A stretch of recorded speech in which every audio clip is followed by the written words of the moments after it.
As a wedding photographer, creating a wedding day recap on the day of the event itself offers a huge marketing opportunity for your business, as well as provides a great service to your clients. So in this episode of Photography 180, let's dive into some of the advantages and what you might need on your end to get started right away.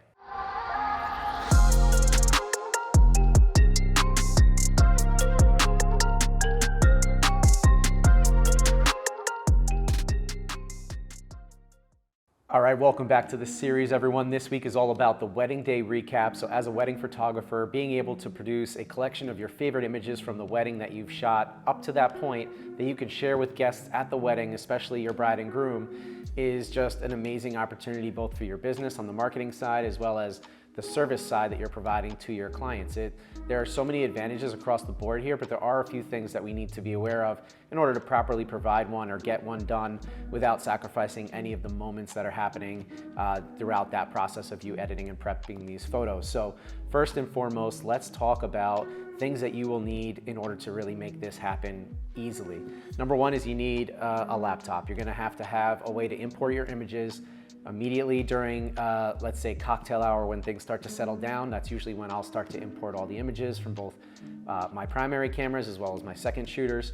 And the main goal here is let's get them in quickly so we can start culling through them and picking out those teaser images that we're gonna share.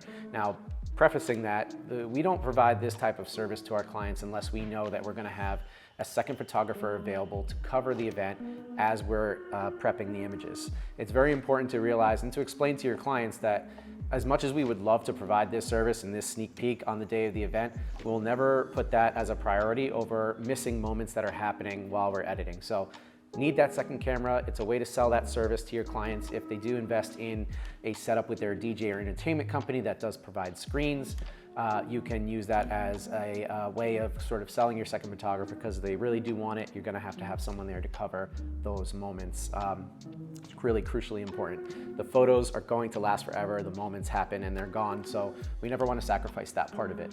Now, you have to think about also your relationship with the DJ and entertainment company. So what we like to do is if we know that this is going to be something our client might want or that they'll have available, reaching out to those companies if you haven't worked with them yet ahead of time in advance will be to your advantage because not only will it give you an opportunity to network and connect with them, but also find out ahead of time in advance what you might need on the technology side in order to properly display your images on their screens.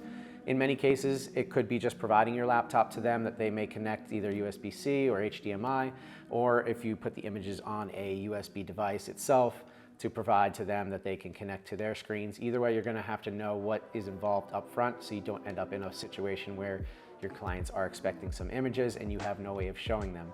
Now, in the worst case scenario, you could also walk your laptop over, or perhaps if you even have an iPad, you could walk those things over to your couple's head table and have them during a quiet moment go through the images that you've edited and worked on. But in that case, you're missing out on a much bigger opportunity, which is to showcase your work, all of your hard work and your beautiful work to a much larger audience, especially an audience that most likely has other couples who are either on the verge of getting engaged or may already be engaged and still looking for a photographer. So definitely do your homework. Never go into an event without knowing what is expected and what's going to be able to allow you to put those images up there. Do keep in mind that in some cases, the images, how they may look on your screen, we're never going to know quite what the result's going to be when they connect to, say, the DJ's screens. The colors could be a little different than what you might expect. We are taking that risk in that regard, but I think it's a risk that we should be willing to take. In most cases, I've noticed very good results. I've never really had bad experiences with that regard, but it is something to keep in mind. Now, on the technology side, again, for your laptop that you're going to be importing and editing on these images, you need to have, in my opinion, you need to have a good, solid, fast laptop or a solid state drive that you can work off of. Everything that has to do with getting this slideshow up in time has to do with speed and efficiency when it comes to editing and your processing power on your laptop. We made a big investment on this laptop and it works fast. It allows us to burn through images quickly, running our actions that give us our preferred and desired look and get that slideshow ready to display by the time our guests are maybe just finishing their dinner or shortly after. You never want to have your recap ready to go at the final hour of the wedding, because a lot of guests by that time are either off getting dessert, or you don't have that huge crowd that you're going to have as you approach the later hours of the evening. So what I would recommend is, in the beginning, when you first start doing these recaps or slideshows, pick a smaller number of images to start. If you can do 50 to 60 images, I think you'll be in a great position to be able to show some of the highlights of the day and still have some great impact with getting those images up there. We're at a different point now where we're able to edit and go through these images so quickly, and our workflow has been just so refined that we're able to offer a lot higher volume of images on the day of. Ultimately, in the beginning, you start small and you work your way up. As your workflow gets quicker and quicker, you can start to display more and more images, and the impact only gets greater. So when I say impact, it's all about that emotional impact, getting these images in front of people's eyes on the day of the wedding, when emotions are at their highest, the buzz is the greatest, gives you the most capability to create a big major impact with your work. Everything is still so fresh, and the immediacy of displaying this to them, it really creates a great buzz and atmosphere, and it's only going to do wonders for your business, as people will keep you in mind as they remember that experience they had at the wedding. This is also, like I said, an opportunity to showcase your efficiency and your professionalism. Seeing how serious you take your own business, seeing how much attention to detail you put in editing in a timely manner. I think this all just adds bonus points to your business and puts you in an amazing light to, again, people that we're looking at as all potential future clients. And what, of course, this will all lead to is word of mouth promotions. This is what our business has been built on over the last 10 years.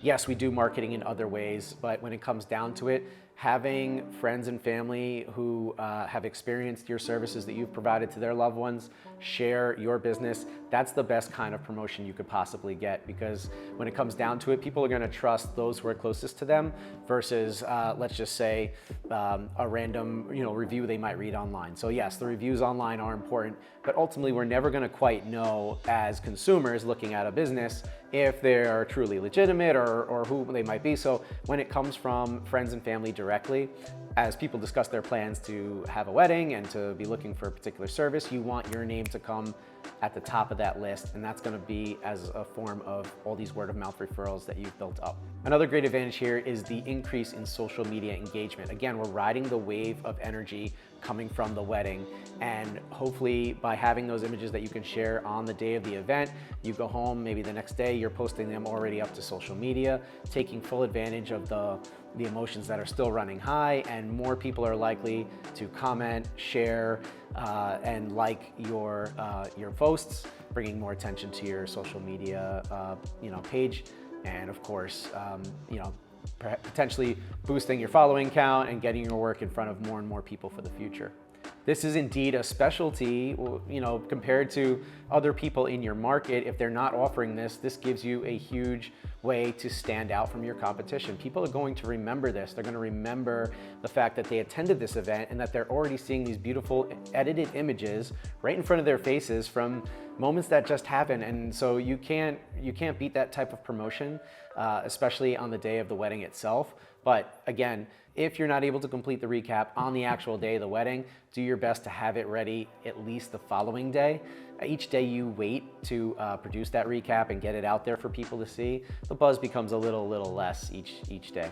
Last but not least, it's all about gathering sort of some feedback on the work that you've done. So as you have the images up on the screen rotating, it's important to keep an eye on guest reactions. It's even a great opportunity to photograph that moment happening, especially if the bride and groom are front and center with all of their friends and family around them, and they're watching these images up on the screen and they have such beautiful emotions and smiles and tears. And these are moments that, as a photographer, you should be shooting.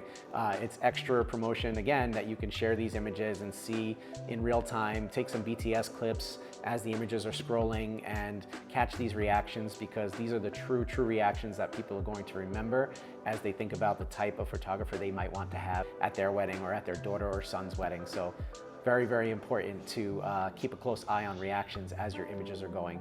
Gives you great feedback too on which images people tend to like the most. So when it comes down to being efficient, again, I mentioned having as powerful of a laptop as you could possibly have. Making that investment, I think, is well worth it in the end, but also your workflow on whether you use Lightroom or Photoshop. For me, I've established a collection of actions that really produce a consistent look for my, what I would call standard type images where I'm not really going to alter or deviate from kind of the natural colors. I will also use the recap as an opportunity to experiment or showcase other different looks, tones, or what it might be, things that I'm feeling in the moment that I think look great. At the end of the day, we're always going to deliver clean standard proofs to our clients, but for the recap, that gives us a little bit more artistic freedom.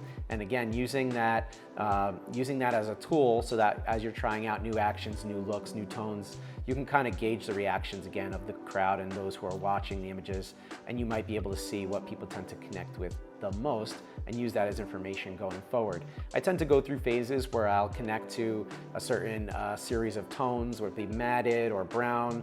That's usually maybe in the fall or the winter months.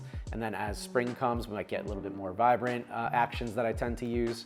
All in all, it's the use of actions, I think, in conjunction with a high-powered laptop that allow you to work the most efficiently. So if you're running the same 4 or 5 actions in Photoshop to get to the final result, my recommendation would be to create one action that incorporates all those 4 or 5 actions. Limit your button clicks, limit your processing time, get you to the final result quicker so you can really burn through these images. When we're working at our absolute best and most efficient, I'm editing an image in under 5 seconds.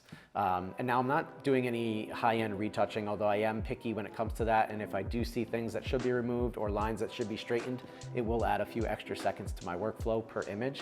But if I can average less than 10 seconds on each image as I'm preparing those for presentation, then I think that puts you in a great position to have a great collection of images ready by the time guests are, like I said, just finishing dinner and in the perfect position to start viewing your images without disrupting the event itself. So those are my recommendations. These are all the advantages I mentioned. I hope this is helpful. I hope that you consider doing wedding day recaps if you're not already doing them. This is not something new, but I think it's something that people don't take as much advantage of as they should. And I think your clients will truly appreciate it. I think you'll see more leads coming as a result of putting your work out there during the highest peak of emotions during the event itself or shortly after. And yeah, I think it's only going to bring positives to you and to your business and more buzz around your business in general as people begin to share those images and interact and engage with your account. So hope it's been helpful. Drop me a comment down below if you have any questions or any experiences if you're doing wedding day recaps that you'd like to share with everyone else. Look forward to seeing everyone next week on Photography 180. Thanks for checking out the episode.